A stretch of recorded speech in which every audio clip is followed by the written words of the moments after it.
It was 9:01 a.m. when I saw the envelope, cream-colored, sealed, sitting dead center on the table like a loaded weapon someone forgot to hide. I froze. This wasn't just any meeting. It was my meeting, the weekly strategy session I'd been leading for years. Same room, same hour, same bitter office coffee.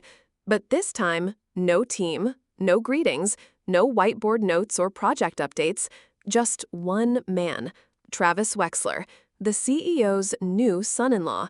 2 months in the company, zero technical background. And somehow, now, my boss. He didn't even flinch when I walked in, just slid the envelope toward me and said, "We're streamlining. Your role is no longer aligned with the future vision." No explanation, no thank you, no one else in the room. I had built the system this company runs on. I was here before we had an office printer that worked. I've coded through funerals, disasters, power outages. And now I was being dismissed like a calendar event deleted by someone who couldn't even spell architecture. I wanted to scream. I wanted to ask why. But instead, I smiled. Not because I was okay, but because he had no idea what he'd just touched. Before I tell you this story, where are you listening from? Have you ever been betrayed by someone you trusted at work? Do you believe in workplace karma? Leave a comment if this hit close to home. You never know who else might need to hear it. I wasn't always invisible. 17 years ago, when Novum Core was still renting 2 rooms above a laundromat in South Boston, I was the only systems engineer on the roster. I slept under my desk some nights. Not because I had to, but because I couldn't walk away from something I was building with both my hands and my soul. I remember scraping ice off the server racks in January, eating instant noodles while debugging our first real prototype. I was 21, exhausted, and absolutely certain that I was helping shape the future. But as the years passed, something changed. It wasn't sudden. It's never sudden. It's slow. Like your name gradually sliding down the email chain from to CC to gone. Like people quoting your solution in meetings, but not your name. Like promotions that skip over you with compliments like, "She's solid, but not quite leadership material." I told myself it didn't matter. I wasn't here for credit. I was here for the mission, for the code, for the system that would protect power grids, hospitals, and emergency networks. That was what kept me going. That and my father. He was the one who taught me how to solder a circuit board when I was 10. He was also the one in the hospital when I finalized the Nucleus OS blueprint. 3rd floor, room 318. I balanced my laptop on my knees in a plastic chair while machines beeped around me. I didn't cry. I just finished it. He passed the next morning. I never told anyone at work. And maybe that's when it started. The quiet erasing of who I was. Not because they meant to, but because I let them. Still, I stayed. Through 3 mergers. Through 5 CTOs. Through 16-hour days and weekends nobody saw. I thought if I gave enough, worked hard enough, proved myself over and over, they'd never be able to push me aside. But I was wrong. And I started to see the signs long before that envelope landed at 9:01. The question is, why didn't I walk away before they decided for me? His name was Travis Wexler.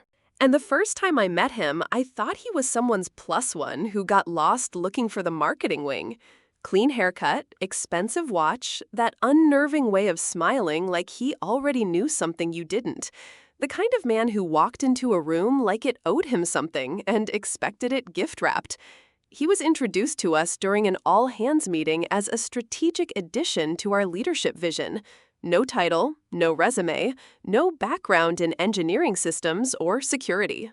Just a vague nod to his innovative thinking and a recent MBA from Stanford. Later that week, I learned why the room fell so quiet when he walked in.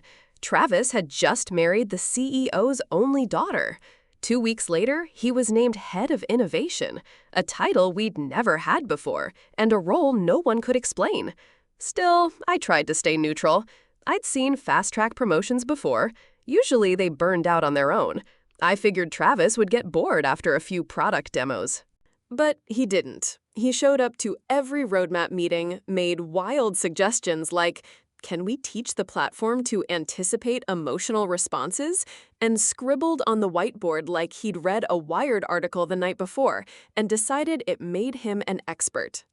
I remember glancing across the table at my team, watching engineers who had written millions of lines of code just nod and stay quiet, because you don't question the boss's family. What struck me most wasn't his ignorance. It was how confident he was in it. He didn't ask how the system worked. He told us how he thought it should, as if legacy meant outdated, as if experience was in the way. He called our infrastructure clunky. He called my design too rigid for modern thinking. He called me resistant to disruption. And that's when I realized he didn't come here to build, he came to replace. What I didn't know, at least not yet, was just how far he'd go to do it. It started small, it always does. My name stopped appearing on internal updates. No more credit slides in the all-hands meetings, no more inclusion in the back-end architecture calls, the very systems I designed. At first, I thought it was just a clerical slip, a missed CC here, a forgotten mention there. Happens in big companies all the time, right? But it wasn't a mistake. It was a pattern. One afternoon, I joined a product showcase led by a junior PM I had mentored. He was presenting a new rollout feature for Nucleus OS, one I had prototyped nearly a year before. I watched in stunned silence as he walked the audience through my logic tree, my failure loop handlers, and even my design language, word for word, line for line. And when someone from senior leadership asked, who came up with this routing structure, he smiled and said, it was a collaborative idea between Travis and me. I don't remember hearing the rest of the meeting. It wasn't just erasure, it was inversion. My work wasn't just being ignored, it was being reassigned, repackaged, and polished, as if I had never touched it. I started to feel like a ghost inside my own creation. I'd walk past whiteboards with fragments of my old code written in someone else's handwriting. My seat in the strategy room got moved to make space for newer roles. I was asked to review presentations instead of deliver them. And one day, I overheard two interns discussing a system outage. One of them said, we should ask Travis, he basically built the core. That one stung. I could feel something tightening inside me. Not rage, not yet, but something colder, something heavier. A question that began quietly in the back of my mind. If they could take my name off this, what else were they willing to take? And I hadn't even seen the envelope yet. It was a quiet Sunday morning. The kind of morning where time feels suspended, everything muffled by fluorescent lights and the steady rhythm of hospital machines. I was sitting in a hallway on the third floor of St. Gabriel's Medical Center. Room 318 was just a few feet away. My dad was inside, sleeping. Or fading. It was hard to tell the difference near the end. I had my laptop open on my knees, fingers resting on the keyboard but not moving. The prototype for Nucleus OS was finally stable. Messy, unrefined, but stable. And I had promised him I'd finish it before his next treatment round. He'd always believed in it more than anyone, more than the board, more than my co-founders. He was the one who taught me systems thinking by dismantling a toaster on our kitchen floor. The one who stayed up late proofreading my college thesis when I thought it wasn't good enough. The one who, even in his hospital bed, whispered, "Don't wait until things are perfect. Finish it now." Right here. So I did. I finalized the schema, ran the last simulation, and signed the provisional patent application on the hospital's public Wi-Fi under my maiden name, Madison Quinn, the one on my birth certificate, the one on my father's records. The attorney had sent me the filing form hours earlier, just in case. I remember clicking submit with trembling hands, not out of fear, but something else, something deeper, like I was sealing a part of myself into something permanent. When I looked up, my dad was awake, watching me through the half-open door. He smiled faintly and said, "Good, now it's yours." He passed the next morning. I never told anyone at work where I was that day. I showed up to the office 2 days later, met every deadline, answered every email. Nobody asked. And I never brought it up. Because some legacies you don't explain. You just carry them. What I didn't know then was that the name I used, the one I thought I'd never need again, would one day be the difference between being erased and remembered. It was late, the kind of late where even your computer fan sounds loud. I sat at my kitchen table, mug of cold tea beside me, staring at a folder I hadn't opened in nearly a decade. Inside were three things: the original provisional patent for Nucleus OS, the LLC registration for Madison Quinn Systems, and the first draft of the licensing agreement Novum Core had signed in 2015, back when they were still too small to have a legal department that read things thoroughly. I remember writing most of that agreement myself. Back then, I didn't think of it as protection. I thought of it as formality, just making sure everything was clean. But now, reading it with fresh eyes, I saw it for what it truly was: a weapon, one they never knew they handed me. I flipped to page 11, Section C, Clause 8.4. It read, "All rights to derivative licensing, third-party integrations, internal replications, or product expansions built on the Nucleus OS core are non-transferable without the express written approval and biometric verification of the original system architect." It didn't say the company. It didn't say assigned stakeholders. It said original system architect, defined 2 pages earlier, name Madison Quinn. They never changed it because they never thought to check. I sat back in my chair, heart steady, not racing, not panicking, just quiet. Because the one thing more dangerous than a woman who's been erased is a woman who documented everything. They could remove my name from emails, rewrite my legacy in pitch decks, call me a former employee. But this clause, they couldn't rewrite it because they never read it. And somewhere deep inside their walls, Nucleus was still running, still pulsing on a core they didn't legally own. I didn't plan revenge, but I had something far better than revenge. I had control, and soon they'd realize just how much that was worth. The email came in quietly. No flashy subject line, no legal jargon. Just 5 words that felt like a match being struck in the dark. Request for confidential conversation, Virion. I stared at it for a long time before clicking. Virion Systems, Novum Core's oldest rival, the company we'd spent years racing against for government contracts, security bids, and enterprise partnerships. They were the reason we pulled all-nighters, the reason we pushed updates faster than we should have, the ghost opponent in every strategy session I'd ever led. And now they wanted to talk. The message was simple, professional, polite even.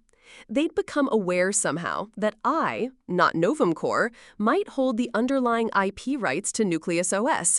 And if that was true, they were ready to discuss exclusive licensing, with full attribution, and long-term advisory options. No threats, no tricks, just one line that stayed with me. If you are the rightful architect, we believe you should be the one to decide where your creation goes next. I closed the laptop. My heart was pounding, but not from excitement, from guilt, from history. Viren had always been the competition. I had spent nearly 2 decades trying to outrun them, outbuild them, outlast them. And now they were offering me a seat at their table, one that came with power, protection, and a paycheck that made my stomach twist. I paced my living room for hours. Was this betrayal? Or was it finally choosing myself? I wasn't sure yet. But as I stood by the window, looking out at the city I helped keep running through a system they still didn't know they'd lost, I felt something shift. For the first time in years, I wasn't begging to be seen. I was being invited. And the only question left was, would I answer? I didn't sleep that night. The offer from Virion sat open on my laptop like a question I wasn't ready to answer. It wasn't just about money, though, let's be honest. The number was staggering. It was about meaning, identity, legacy. For most of my life, I'd believed in Novencore. Not the company it had become, but the dream it was when we were just 6 people crammed into a shared workspace. Back when we used space heaters to keep the servers alive and made decisions over cold pizza and whiteboard markers. I had poured everything into that place. Every late night, every skipped holiday, every version of myself that I never got back. And for what? A beige envelope delivered by a man who didn't know the difference between a patch and a rollback. I thought walking away would feel like betrayal. But then I realized something. They betrayed me first, not just by firing me, but by forgetting me, by cutting me out of the system I built without even asking who still held the keys. And Viron, they weren't asking me to burn Novemcore down. They were asking me to build forward, on my terms, with my name. The next morning, I put on a navy blazer I hadn't worn in years, tied my hair back, and walked out the door without looking back. No entourage, no press, just a slim leather folder and a name they forgot I still owned. I arrived at Virion headquarters at exactly 10 a.m. I walked past the receptionist, past the double doors, and into a room with 2 empty chairs and 1 document on the table. I sat down, took a breath, and reached for the pen. Because sometimes the boldest move isn't shouting, it's signing. And I was finally ready to answer the question no one had ever dared to ask me before. What do you want, Madison? It started with a banner disappearing. 7:42 a.m. on a Wednesday, the headline on Nucleus Core's homepage, the one that read Nucleus 3.0 expanding globally this quarter, vanished without a trace. No update, no replacement, just a blank white space where their crown jewel used to live. I wasn't watching the site, but someone else was. By 8:13, a former colleague forwarded me a screenshot. Something's off, he wrote. They pulled the launch banner. At 9:06, a red-flagged internal memo began circulating in a private Slack channel, urgent. Legal team requests full audit of all licensing agreements tied to Nucleus Core. Then came the texts. Did you tell them? What clause is this about? Why is finance freaking out? I didn't reply. By noon, things got louder. Board members were called in. Emergency meetings were scheduled. And at exactly 2:12 p.m., Novemcore's second-largest investor, Hanover Equity, issued a formal notice of immediate withdrawal. Over $85 million in capital pulled in under 3 hours. It hadn't made the news yet, but inside those glass walls, I knew what was happening. The temperature was dropping. The pressure was shifting. People were scrambling. Mid-level managers digging through old emails. Legal interns flipping through contract archives. Executives trying to remember who signed the original system license. And buried somewhere in that mess, someone would eventually read Clause 8.4, the one they skipped all those years ago, the one with my name on it. Not Madison Keene, Madison Quinn. I didn't smile, didn't toast, didn't gloat. I folded laundry, let the silence settle in, and waited, because this wasn't revenge. This was recognition, unfolding slowly. And by nightfall, one more message would land in my inbox from someone I hadn't heard from in years, asking the question they should have asked long ago. Do we still own it? That evening, I stood in front of my bathroom mirror, towel wrapped loosely around my hair, the steam from the shower still clinging to the air.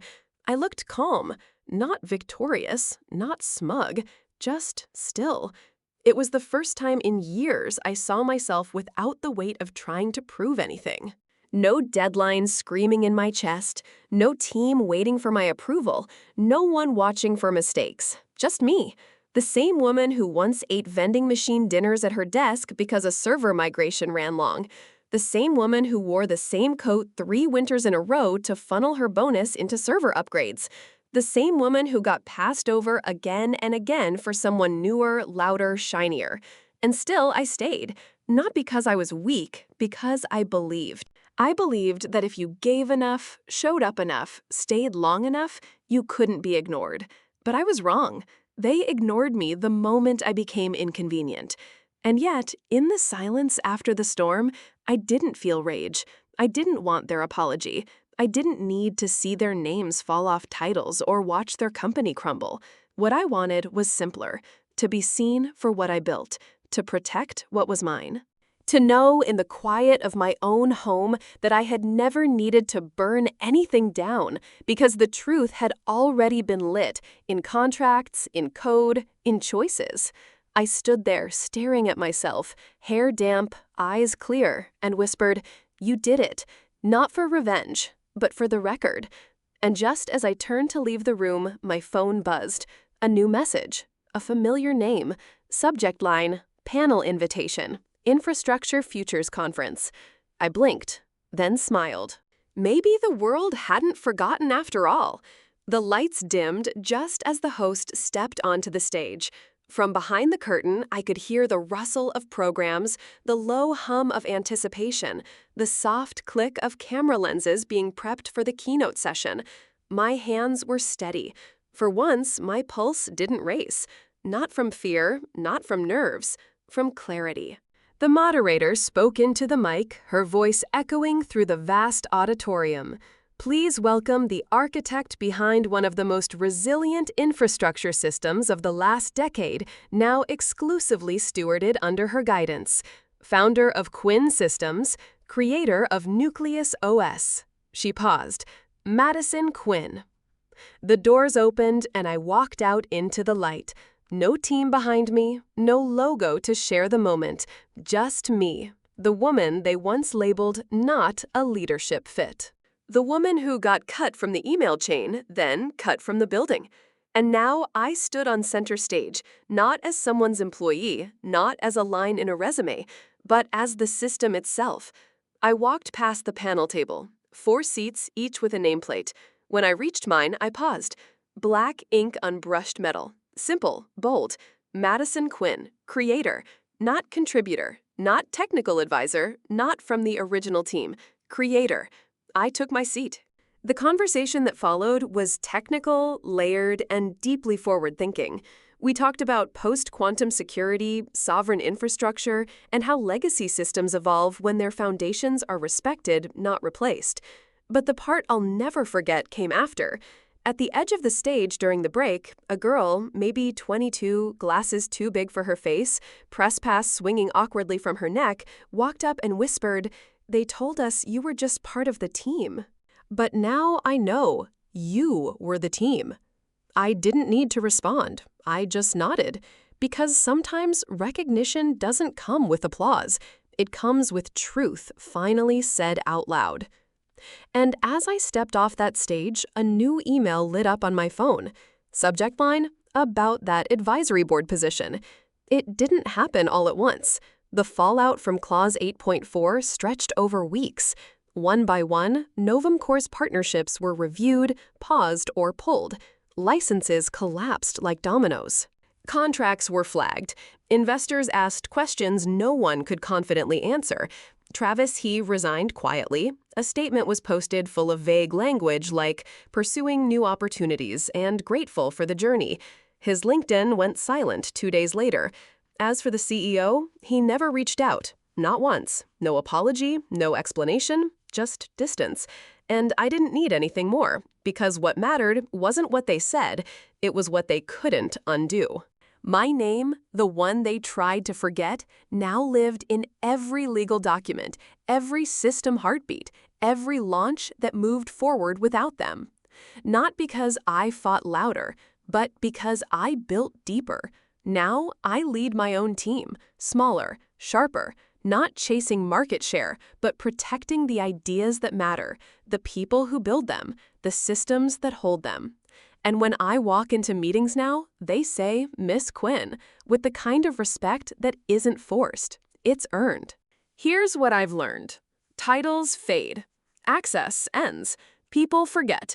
But your name, your real name, the one tied to what you've poured your life into, it matters. So protect it. Not just on paper, but in purpose. Because someday, someone will try to rewrite your story. Make sure they can't. Now, I want to ask you something. What would you do if the thing you built was taken from you, but your name was still buried deep inside it? Have you ever had to reclaim something that should have been yours all along? Share your story in the comments. You never know who might need to hear it.